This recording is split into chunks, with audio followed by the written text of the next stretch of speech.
Hello everyone and welcome to Cinderful Gaming.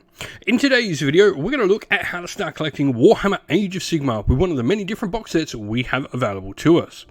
In this video we'll go through each unit looking at the basic rules and stats for all of them inside the box along with how they work as an army on the table. And at the end of the video as well we'll also show you a sample army list putting everything we talk about in the video into practice to hopefully inspire you to start your own army in Warhammer Age of Sigmar. In today's video, we're going to look in particular at a getting started video with the Daughters of Khaine using the new Krethusa's Cronehost box set that has been released alongside the Dawnbringers book series. Today's video is sponsored by Gap Games, a fantastic miniature wargaming store in Queensland, Australia. They stock a wide variety of miniature wargames from all things Games Workshop to some of my personal favourites, Conquest, The Last Argument of Kings, and all things Modifius wargames as well. Use our affiliate code in the link below to help support both this fantastic store and the channel as well.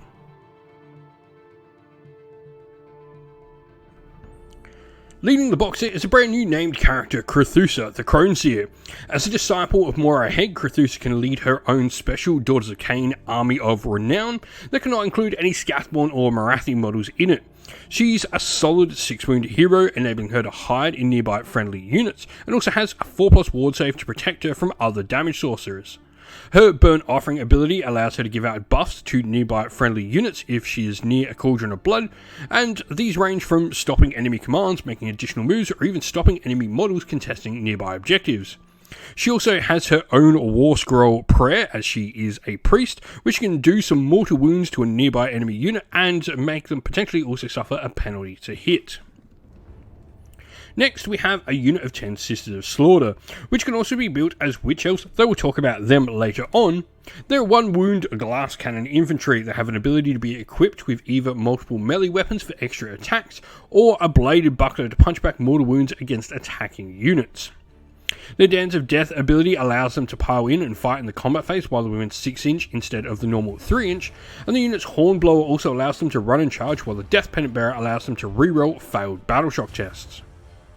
The last unit in the box set is a unit of 5 Doomfire Warlocks.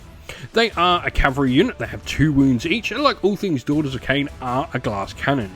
Super fast with a 14-inch move, and let's not forget that Krethusa can make units make additional moves so they can be a really fast unit on the table. A decent amount of attacks in melee from both rider and mount, and they're also equipped with Doomfire crossbows for some small shooting attack damage. The unit of models are actually a wizard as well, and they can cast and unbind 1 spell per phase and get a bonus while they have 5 or more models in the unit. Their War Scroll spell Doomfire does mortal wounds as well, based on how many models are in the unit.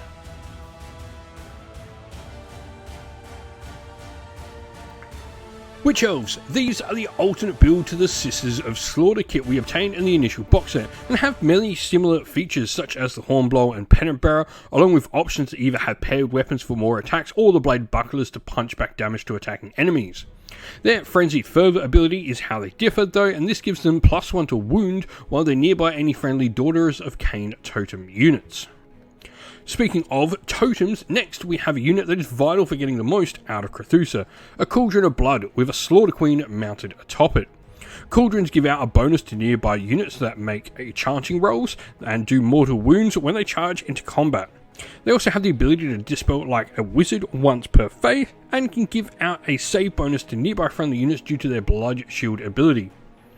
The Slaughter Queen on top is a priest and thus benefits from the bonus the Cauldron provides, as you're always in range of your own abilities, and has her own prayer called Dance of Doom, which can give her units the Strikes First ability. Orgy of Slaughter is why we choose her, though this command allows nearby units to fight in the hero phase. The Heart of Fury is an invocation from the Daughters of Khaine Endless Spell box set, which also contains 2 other endless spells. An invocation is a prayer that manifests as a model on the table. The Heart of Fury allows you to reduce incoming damage to nearby friendly Daughters of Khaine models, and also has the potential to give out bonus attacks as well.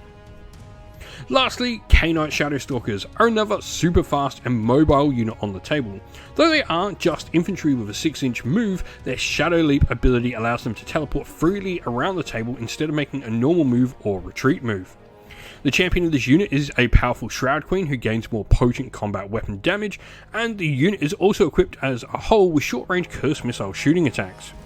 What's more, if you're interested in Age of Sigmar Warcry, this is one of the bespoke warbands for the game.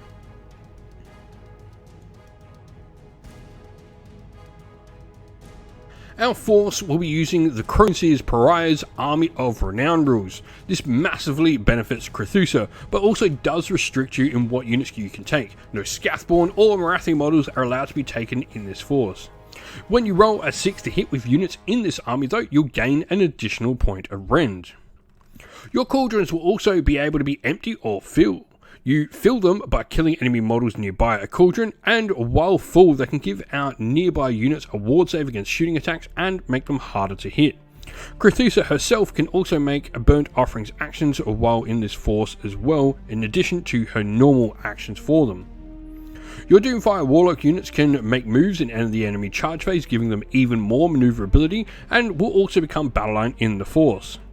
Lastly, all your units have a 6-up ward save, and Krethusa gains a special heroic action which allows her to deal damage to nearby enemies and refill cauldrons as well. Now, leading our force is a Slaughter Queen on Cauldron of Blood. Being a non-unique character, this allows us to pick a command trait and artifact for the model.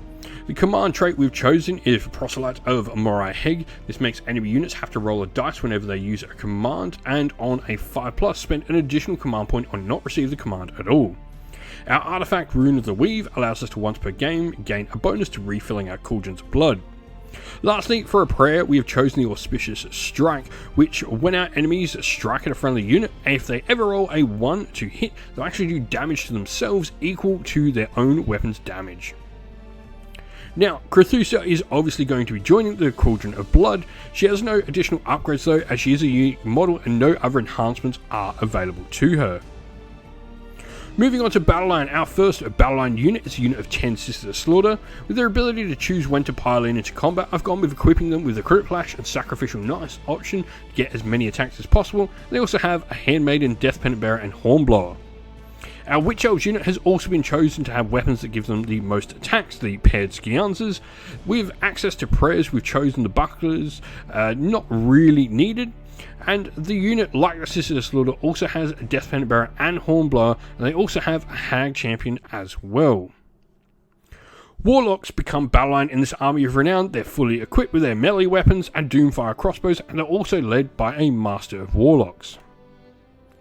For other units, we've gone with a unit of 9 Khainite Shadowstalkers who are led by a mighty Shroud Queen. And rounding out the force is the Heart of Fury Invocation, giving us a perfect 1,000 points.